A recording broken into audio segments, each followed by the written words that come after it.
O Manchester United está de volta, ou pelo menos é isso que Ruben Amorim quer provar nessa temporada. Depois da pior campanha da história na Premier League, 15º lugar, 44 gols marcados, exatamente metade da pontuação do atual campeão, o Liverpool. Apesar de ter chegado na final da Europa League, mas perdendo para o Tottenham pelo placar de 1-0, jogando muito abaixo do potencial do time, fazendo com que o time não jogue competições europeias pela primeira vez na última década. Amorim tem um objetivo claro: voltar à Champions League. Agora vamos falar sobre o mercado de transferências do Manchester United. Vamos começar com as saídas. E a primeira que a gente tem é o Christian Eriksen, que está sem clube. O Johnny Evans, que era um zagueiro bem velho que eles tinham no elenco fazia tempo já. Victor Lindelof, também um zagueiro que já tinha passado do auge da carreira dele. E o mais importante até o momento, o Marcus Rashford de empréstimo para o Barcelona por toda essa temporada. Agora, o mais importante, vamos falar de quem chegou. As chegadas foram Diego León, um ala lateral esquerdo paraguaio que veio do Cerro Porteño por 3 milhões de euros. Matheus Cunha, o brasileiro do Wolverhampton, pelo valor de 62 milhões e meio de euros. Contrataram também Brian Mbeumo, camaronês, que veio do Brentford. Ambos já estavam na Premier League pela barganha de 71 milhões de euros. E, por último, Benjamin Sesko, esloveno do Leipzig, por 73,700 milhões de euros. O atacante que vem para fazer a função que Højlund não conseguiu fazer e que inclusive é um dos jogadores que está muito possivelmente indo embora. Ele quer ficar, mas a diretoria junto com o treinador não pretendem usá-lo tanto essa temporada. Garnacho também está de saída, possivelmente para o Chelsea. Ele quer o Chelsea, ele está esperando pelo Chelsea. Antony, o ponta brasileiro que fez uma boa metade de temporada pelo Real Betis no ano passado, ele quer o Real Betis também. E Jadon Sancho. Esses quatro estão para sair. Jadon Sancho com alguns links para a Juventus ou um retorno novamente para o Borussia Dortmund. E uma coisa que é muito legal, muito importante frisar, é que essas contratações não foram contratações aleatórias, foram contratações de jogadores que foram provados já na Premier League, que é o caso do Mbeumo e do Matheus Cunha, e do Sesko, que tem um teto de potencial muito alto, né, para se tornar um grande atacante. Ele tem a estatura, ele tem a velocidade, ele tem o físico, né, ele é técnico, um jogador que tem todos os atributos para se tornar um jogador completo. Somente essas três contratações, o Matheus Cunha com 15 gols, o Sesko com 13 e o Mbeumo com 20, eles somam 48 participações em gol. E todo o time do Manchester United na temporada anterior fez 44. Outra informação que é muito legal mostrar aqui, que esse tipo de informação você não vê em qualquer lugar, foi a contratação do diretor de dados da Fórmula 1. O nome dele é Sansone, ele é um engenheiro formado pela Universidade de Southampton em engenharia aeroespacial. Ele fazia parte da equipe da Mercedes, sendo responsável pela interpretação de dados em tempo real, modelação preditiva e otimização de estratégias de corrida. Eles fizeram essa contratação para ele ser o diretor de dados do Manchester United, que é uma coisa muito interessante. É Omar Berrada. Ele é um ex-City Football Group, então ele fazia parte dos times do Manchester City. Ele foi contratado pelo Manchester United para fazer essa reconstrução e aplicar no futebol atual o que todas as grandes equipes e corporações estão fazendo, que é a análise e uso dos dados. Agora eu vou falar um pouquinho sobre como foi a pré-temporada do Manchester United, vou colocar os jogos aqui, e eu vou falar somente sobre os últimos 4, que foram os que eu analisei. E eu vou começar pelo do West Ham, que eles ganharam de 2-1, e foi com essa formação aqui, coloquei na tela também, que eles foram a campo, um 3-4-3, né? Com o Baindir no gol, Yuri Delic e o Heaven, que é um zagueiro da base, Dorgu numa ala, Yamad na outra, Mainu e Ugarte, e o de volantes, e o Bruno Fernandes e Matheus Cunha de meias, com o Højlund de 9. Claro que nesses jogos não tinha o Sesko ainda, então o Højlund jogou.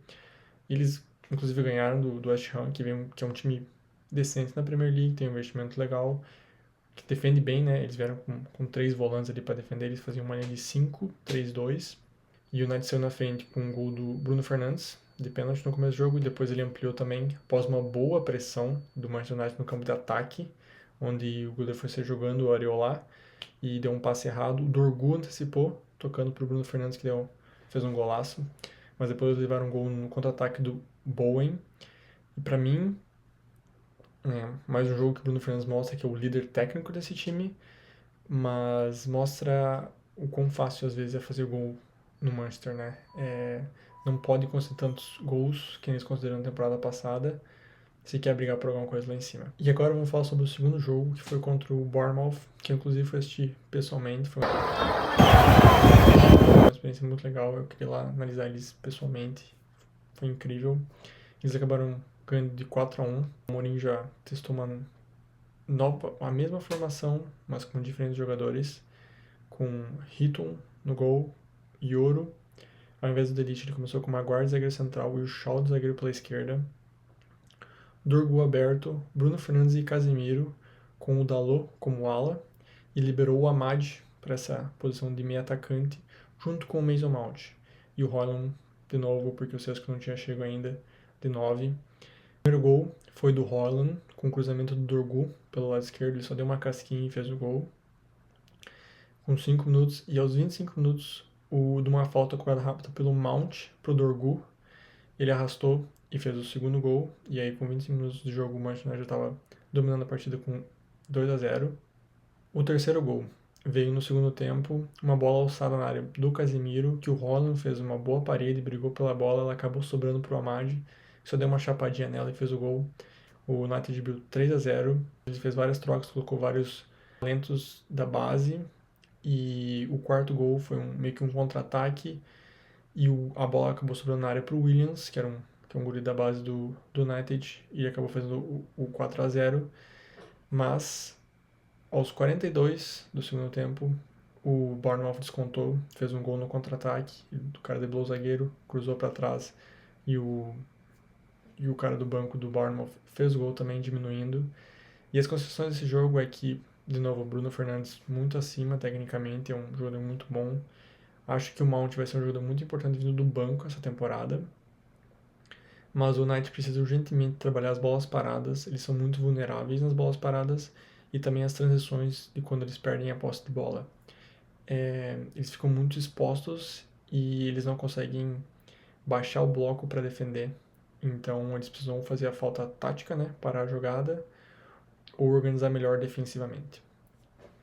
E agora vamos falar do último jogo da pré-temporada que o Manchester United fez aqui nos Estados Unidos. Eles foram a campo contra o Everton e eles foram a campo com a seguinte escalação: Binder no gol, Yoro, jogou todos os jogos, Delite como zagueiro central e Shaw como zagueiro pela esquerda. Do lado esquerdo, ele foi com o Dalot, de ala esquerdo, e Amad, da ala direito, com Mainu e Ugarte como volantes, bancou o Casemiro e fez uma trinca com Bruno Fernandes, Matheus Cunha e Mbeumo na frente, como se fosse o Bruno Fernandes como um 10, mas eles ficavam rotacionando essa posição. O United saiu na frente no jogo com um pênalti no Amad, que eu tenho minhas dúvidas se foi, mas enfim, o juiz deu, o Bruno Fernandes foi lá de novo e fez. Mas acabou sofrendo empate logo depois.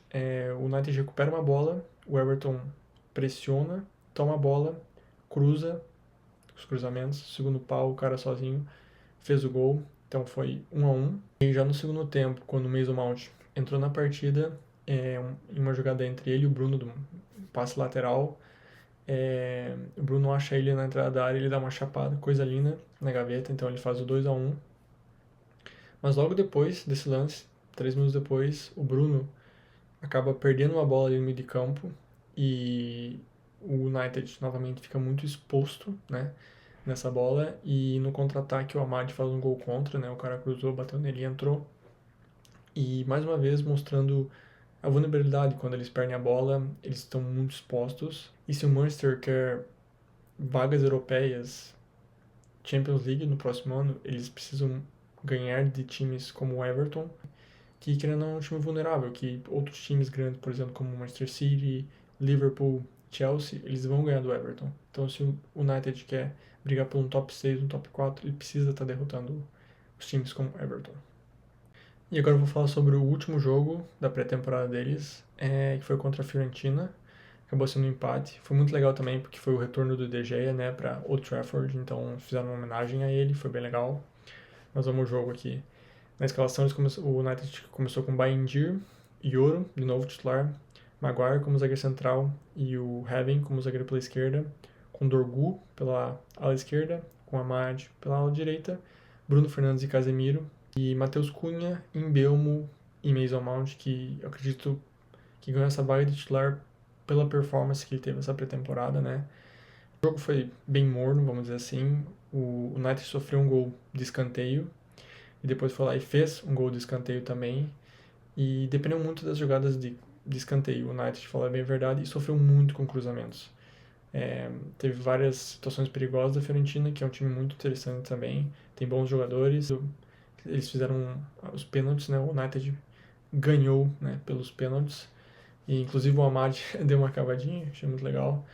E depois o Bayindir pegou o último pênalti do Parisi e eles ganharam esse último, né? Mas para mim faltou muito criatividade. Eles estavam jogando de novo, né, sem um número 9. E é perceptível que eles precisam de ter esse camisa número 9, muitas vezes para esticar a linha defensiva do time adversário. Agora eu vou falar um pouco sobre o elenco deles e vamos por parte, então vamos pegar a parte da defesa agora. No gol eles têm o Onaná, o Hilton e também eles têm o Bayindir. No goleiro é complicado, eu acho que eles deveriam não contratar ninguém agora, porque um goleiro bom provavelmente não vai querer vir ou vai ser muito caro. E um goleiro ruim, tu vai ter que comprar, vai ter que pagar para um goleiro ruim e ele vai ser do mesmo nível do Onaná ou do Bayindir, que inclusive eu acho que deveria ser o titular. Mas enfim, a zaga tem Mazrui, o Yoro, que o Mazrui é mais um ala do que um zagueiro, né? Então é mais o Yoro ali. O Maguire e Delite como zagueiros centrais. E no lado esquerdo, Lisandro Martins, que está machucado, o Shaw, que vive machucado, e o Heaven, que é da base. Aqui é o principal ponto de contratação que eles deveriam buscar. Não um outro volante, não um outro meia, não nada. Deveriam buscar um zagueiro, porque eles não têm um zagueiro pronto agora para entregar boas partidas toda semana. Indo agora para a parte dos alas e dos volantes. Eles têm o Dalot e o Diallo, que são dois perfis diferentes. O Diallo é o titular, incontestável, jogou muito temporada passada. E do lado esquerdo eles têm o Dorgu, o Ames e quem eles contrataram, que é aquele pezão do Cerro Porteño.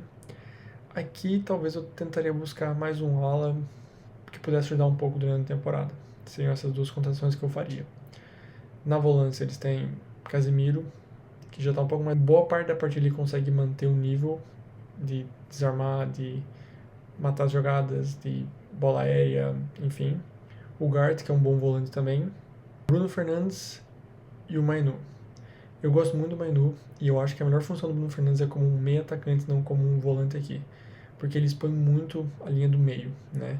Ela fica muito exposta quando ele perde a bola. Então se ele pudesse jogar como meio atacante, talvez às vezes retornar um pouco para ajudar nessa construção, seria o ideal. Vamos para a parte dos meios atacantes e os atacantes agora. Eles têm o Mbeumo e o Mason Mount, Matheus Cunha e o Zirkzee. Que inclusive eu acho que Mason Mount e Zirkzee tem muito potencial para ajudar vindo do banco. E na frente eles ainda tem o Holland, que provavelmente vai emprestar, e o Obi, e claro a contratação, que é o Sesco, que não está aqui na foto, mas ele vai vir. E tem esse gráfico aqui que eu vou colocar aqui agora para vocês, e vocês podem perceber como o Sesco é muito melhor para aproveitar as chances que ele tem. É muito mais prolífico na frente do gol do que o Zirkzee e o Holland, muito mais produtivo. E nesse ponto aqui, eu não entendo muito bem porque eles estariam emprestando o Højlund. Ele quer ficar, ele tem um potencial alto também, que ele pode bater, ele pode melhorar. Vindo do banco ele pode ser uma ajuda. E eu manteria ele no elenco para caso acontecesse com o Sesco. Porque se eles têm alguma lesão com o Sesco, eles não têm centroavante e vão ter que improvisar com o Zirkzee ou com o Mason Mount ou com, enfim, fazer essa rotação que não é o ideal. Então, para finalizar aqui, as contratações que eu faria. Eu traria um zagueiro pronto, com nível de Premier League, talvez um Bright White do Everton, talvez entrar na luta pelo Guehi, que o Liverpool está comprando. Enfim, provavelmente agora é muito tarde para trazer eles, mas eu traria mais um zagueiro para ajudar essa zaga, porque Eles são muito fracos defensivamente, o sistema, e estão muito expostos, eles não estão bem conectados ainda. E eu traria um ala esquerdo e não emprestaria o Højlund. Manteria o Højlund no time mesmo, que não seja titular, coloca o Sesco titular, Højlund para vir do banco, e eu traria um outro ala titular. Porque, por acaso, se o Dorgo se machuca, eles não têm ninguém, eles teriam que colocar o Diallo na perna cruzada, que não é muito... Ele pode fazer, mas ele não é tão bom quanto o Dorgo, que começou essa temporada muito bom. Para mim, é o segundo melhor jogador do United depois do Bruno Fernandes atualmente, está jogando muito. Eu acho que vai ser uma temporada de altos e baixos para o Manchester United. Eles deveriam tentar um top 6, top 5 ali. Mais que isso eu acho muito difícil. Eu acho que os outros times estão muito mais preparados em questão de jogos, de jogadores, de sistema, tudo. Aqui eles ainda estão aprendendo o sistema, jogadores novos chegando. O Sesco não fez nenhuma partida, vai ter que se encaixar no sistema rápido também. E para medir as forças já do Manchester United, a primeira partida é contra o Arsenal, que é um dos favoritos ao título. E se eu puder fazer uma aposta, eu apostaria que o Arsenal vai fazer um gol de escanteio ou de cabeça no Manchester United nesse primeiro jogo, porque defensivamente, em questões de cruzamento e bola parada, o Manchester United ainda é muito fraco, muito fraco. Ele vai ser muito exposto por times como o Arsenal, então eu chutaria que eles ficam uma sexta posição aí esse ano, mas eu confiaria no Rubem Amorim, eu daria para ele mais essa temporada. Eles não vão ter Champions League para jogar, então vai ser só a Premier League e as Copas Nacionais, que eles podem realmente focar na Premier League e ir bem, mas eles também precisam melhorar a pressão pós-perda e também precisam melhorar a compactação defensiva quando eles perdem a bola no meio de campo ou fazer a falta e às vezes pagam um amarelo, ter que levar um amarelo, ou compactar melhor, às vezes o outro ala desce um pouquinho mais para ajudar. Mas é isso aí, espero que vocês tenham gostado do vídeo e até a próxima.